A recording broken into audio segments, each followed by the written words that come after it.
یہ تو ہماری جان ہے، جس دل میں تعظیم ہے، اور سنیوں کی پہچان ہی یہی ہے کہ وہ تعظیم مصطفیٰ کو دل میں بٹھا کر رکھتے ہیں۔ اور فرمائیے گا اللہ رب العزت نے آگے ارشاد فرمایا وَقَرَنْتُ اسْمَكَ مَعَ اسْمِي، اے محبوب میں نے تیرے نام کو اپنے نام کے ساتھ اس طرح ملا لیا ہے فَلَا أُذْكَرْ فِي مَوْضِعٍ حَتَّى تُذْكَرَ مَعِيَ، جہاں مجھے یاد کیا جائے گا میرے ساتھ تجھے بھی یاد کیا جائے گا۔ اب آئیے ذرا پڑھتے ہیں مصطفیٰ کریم علیہ السلام کا ذکر کہاں کہاں ہو رہا ہے۔ آپ حضرت مولانا مظفر صاحب مصباحی صاحب تشریف فرما ہے، ان سے پوچھئے نماز پڑھانے کھڑے ہوتے ہیں نیت کیا کرتے ہیں؟ کہیں گے نیت کرتا ہوں واسطے اللہ تعالیٰ کے۔ ہم نے کہا بلا شبہ نماز اللہ کے لیے پڑھی جاتی ہے۔ ہم نے کہا آپ نے تکبیر تحریمہ کہی، کہیں گے اللہ کے لیے۔ ہم نے کہا قرات کی، کہیں گے اللہ کے لیے۔ بعد میں کہا رکوع کیا، کہیں گے اللہ کے لیے۔ سجدہ کیا، کہیں گے اللہ کے لیے۔ ہم نے کہا نماز مکمل ہونے کے قریب ہے، اتحیات میں جب بیٹھے تو آپ کیا کہہ رہے ہیں؟ اللہم صلی علی محمد وعلی آل محمد۔ دیکھے تو صحیح اللہ نے مصطفیٰ کریم کے نام کو اور ان کے ذکر کو اپنے ساتھ اس طرح سم کر لیا ہے کہ نماز تو اللہ کے لیے پڑھی جا رہی ہے، لیکن نماز کے اخیر میں درود مصطفیٰ پڑھ پڑھ کر زمانے کو ہم یہ بتاتے ہیں کہ ذکر مصطفیٰ ذکر خدا سے کبھی الگ نہیں ہو سکتا۔ ذکر خدا جو ان سے جدا چاہو نہ ہو، واللہ ذکر حق نہیں گنجی سکر کی ہے۔ خدا کا ذکر کرے، ذکر مصطفیٰ نہ کرے، ہمارے منہ میں ہو ایسی زبان خدا نہ کرے۔ مسلک اعلیٰ حضرت مناظر اہل سنت آمد حضور غیاث ملت، نعرہ تکبیر، نعرہ رسالت۔ ایک گوشہ اور ذکر کر رہا، اللہ اپنے محبوب سے کتنی محبت فرماتا ہے۔ اعتراض ہو میرے نبی کی ذات پر جواب دے خدا۔ غزوہ تبوک کا موقع، حالانکہ تفاصیر بہت ساری ذہن میں ہے الحمدللہ۔ محمد الرسول اللہ قرآن میں حضرت علامہ ارشد القادری کی کتابیں پڑھ لیجیے گا، چھوٹا سا رسالہ۔ ایک دن میرے نبی علیہ السلام تشریف لے کر جا رہے ہیں غزوہ تبوک کے لیے۔ اب غزوہ تبوک کے لیے تشریف لے کر گئے، حضور پاک صلی اللہ تعالیٰ علیہ وسلم کے ساتھ ایک صحابی تھے، ان کی اونٹنی یا اونٹ غائب ہو گیا۔ اب جیسے ہی اونٹنی غائب ہوئی تو سرور کائنات کی بارگاہ میں آ کر پوچھا میرے نبی میری اونٹنی غائب ہو گئی ہے، کہاں ملے گی؟ میرے نبی نے ایڈریس بتا دیا۔ سرکار علیہ السلام نے جاتے ہوئے تھوڑی دیکھا تھا کہ ان کی اونٹنی کدھر جا رہی ہے۔ آقا کریم علیہ السلام نے فرمایا فلاں وادی میں تمہاری اونٹنی موجود ہے۔ رسول کریم صلی اللہ تعالیٰ علیہ وسلم نے جہاں بتایا تھا وہی ملا، لیکن اس زمانے میں منافقین کو الگ نہیں کیا گیا تھا، ابھی وہ حکم نہیں آیا تھا اخرج یا فلاں فإنک منافق۔ سرور کائنات کے ساتھ غزوہ تبوک میں کچھ منافق بھی چلے گئے تھے جن کے چہرے مسلمانوں جیسے تھے لیکن دل ان کے کافروں کی طرح تھے، ان کے دل کے اندر ایمان بیٹھا نہیں تھا۔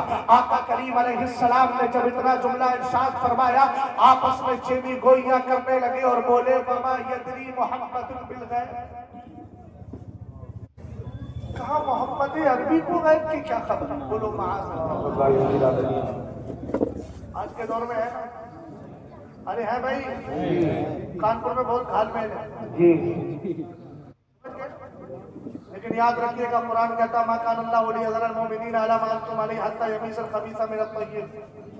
اللہ اچھے اور برے کے درمیان امتیاز کر دیتا ہے۔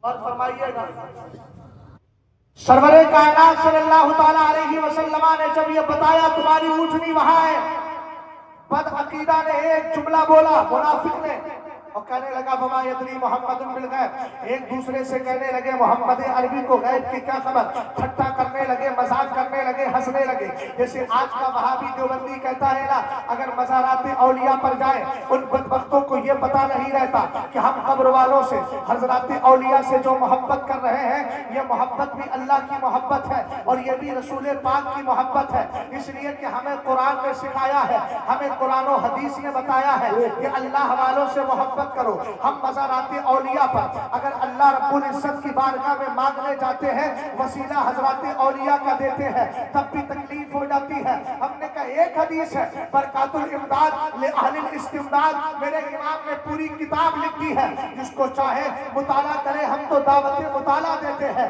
پہلے مسلکی اعلیٰ حضرت کو پڑھ تو لو, بریلویوں کی فکر پر انگلی اٹھانے سے پہلے ہماری فکر کے دلیلیں تو پڑھ لو, تب تمہاری آنکھیں کھل جائیں گی. بہرحال سرور کائنات صلی اللہ تعالیٰ علیہ وسلم کے علم غیب پر ان بدبختوں نے اعتراض کیا. اس سے ایک بات تو کانپور کے سنی مسلمانوں کلیئر ہو گئی, نبی کی ذات پر عقیدے کے اعتبار سے حملہ کرنے والے آج کے کانپور کے دیوبندی وہابی ہی نہیں, ان کی فکری باپ دادا سرکار کے زمانے سے پائے جاتے ہیں. وہاں وہ اعتراض کرتے تھے, یہاں یہ اعتراض کر رہے ہیں. واہ واہ واہ. حضور غیاث ملت کے پیچھے جو حضرات بیٹھے ہیں, اگر ان کی بھی آواز آ جائے تو میں سمجھوں گا کہ مجھ پر احسان کیا. آپ نے خود پر نہیں کیا, مجھ پر کیا ہے. توجہ ہے سید صاحب؟ ہاں ماشاءاللہ, آپ تو ساتھ دے رہے. غور فرمائیے, رسول کریم صلی اللہ تعالیٰ علیہ وسلم کے صحابہ نے سن لیا یہ حضور کے علم غیب پر انگلی اٹھا رہے ہیں. انہوں نے اس وقت کچھ نہیں کہا. جب مدینہ شریف پہنچے اور مدینہ شریف پہنچنے کے بعد حضور کی بارگاہ میں عرض کیا, مدینے کے تاجدار, یہ کچھ لوگ تھے اپنے ساتھ میں جو اپنے ساتھ جنگ کرنے کے لیے گئے تھے. میرے آقا آپ کے علم غیب پر انہوں نے انگلیاں اٹھائی ہیں. آپ علیہ السلام پر انگلیاں آپ کے علم غیب پر انگلیاں اٹھائی ہیں. استقبال کر لیں. مرکزی قاضی شہر کانپور کی آمد ہو رہی ہے. نعرہ تکبیر, نعرہ رسالت, مسلک اعلیٰ حضرت خلیفہ سرکار اویس ملت و خلیفہ حضور قاضی شریعہ حضرت علامہ مفتی ڈاکٹر یونس اللہ اویسی صاحب قبلہ, مرکزی قاضی شہر کانپور, مناظر اہل سنت, آمد حضور غیاث ملت. نعرہ تکبیر, آفت جان وہابیت, آفت جان خلاف النیت, حضرت علامہ مفتی صاحب صاحب قبلہ. نعرہ تکبیر, نعرہ رسالت. محبت سے ذرا بولو, اور محبت سے بولو. بھائی بھائی میں بول رہا تھا, اس کو کیا پھر دوبارہ کم تو نہیں کیا؟ تھوڑی آواز بڑھا کے رکھیے گا. توجہ فرمائیے گا. میں آج کیا کر رہا تھا, میری طرف دیکھیں. رسول کریم صلی اللہ تعالیٰ علیہ وسلم جب مدینہ شریف پلٹ کر آئے اور آپ کی تشریف آوری مدینہ شریف میں ہوئی, تب میرے سرکار علیہ السلام کے صحابہ نے عرض کیا, اے میرے آقا بھئی دعویٰ میرا سنیے گا. میں نے دعویٰ یہ کیا ہے کہ اللہ اپنے محبوب سے کتنی محبت فرماتا ہے. اعتراض میرے نبی علیہ السلام پر ہوتا ہے, جواب رب قدیر دے رہا ہے. یہ محبت ہے. اللہ اور اعلیٰ حضرت نے اس طرح کے موازنہ اور تقابل کے طور پر بڑی شاندار عظمت اور بڑی شاندار گفتگو بیان کی ہے تجلی الیقین کے اندر. آپ پڑھ لیجئے گا اعلیٰ حضرت امام اہل سنت کا یہ رسالہ, تب آپ کو سرکار کی عظمت اور زیادہ سمجھ میں آ جائے گی. غور فرمائیے گا, رسول کریم نے جلال میں آ کر فرمایا ان کو بلا کر لاؤ. اب وہاں سے وہ چلے, ادھر سے مصطفیٰ کریم علیہ السلام سرکار علیہ السلام تشریف فرما ہے, ادھر سے منافقین کی جماعت آ رہی ہے. دل میں سوچتے ہوئے آ رہے ہیں, سوال کریں گے جواب یہ دیں گے. قرآن پاک میں اللہ رب العزت نے قرآن کی آیت نازل فرما دی اور محبوب کو پہلے ہی بتا دیا اور کہہ دیا یہ کیا کہیں گے, اور اس کے بعد یہ کہیں تو جواب بھی ان کا بتا دیا کہ ان کو جواب یہ دینا ہے. قرآن پاک میں آیت کریمہ ہے, لَإِن سَأَلْتَهُمْ, اگر تم ان سے پوچھو گے تو کہیں گے لَيَقُولُنَّ إِنَّمَا كُنَّا نَخُوضُ وَنَلْعَبُ قُلْ أَبِاللَّهِ وَآيَاتِهِ وَرَسُولِهِ كُنتُمْ تَسْتَهْزِئُونَ. کہا اگر آپ ان سے پوچھو گے تو کہیں گے کیا پوچھو گے, کیا تم نے میرے علم غیب پر انگلی اٹھائی؟ یہ سوال کرو گے تو اس کے جواب میں کہیں گے ہم تو بس یوں ہی ٹھٹا کر رہے تھے, مذاق کر رہے تھے, وقت کو پاس کر رہے تھے. کہا محبوب اگر اس طرح کی بات کرے تو ان سے کہنا قل أبالله وآياته ورسوله كنتم تستهزئون. ذرا آیت کا تیور سمجھیے گا, آیت کا انداز دیکھیے گا. اعتراض سرکار کے علم غیب پر ہے, خدا کے علم غیب پر نہیں. اعتراض رسولوں کے علم غیب پر نہیں. اعتراض جو ہے قرآن پاک کی آیات کریمہ جتنی نازل ہو چکی تھی ان پر اعتراض نہیں کیا تھا, چونکہ علم غیب والی یہ آیت تو اب اتر رہی ہے. ہم نے کہا اعتراض مصطفیٰ کے علم غیب پر تھا. رسول کریم صلی اللہ تعالیٰ علیہ وسلم کی زبان مبارک ابھی خاموش ہے, اللہ تعالیٰ جواب بتا رہا ہے. کہا محبوب ان سے کہیے گا کیا اللہ رب العزت اور اس کی آیتیں اور اس کے رسول ہی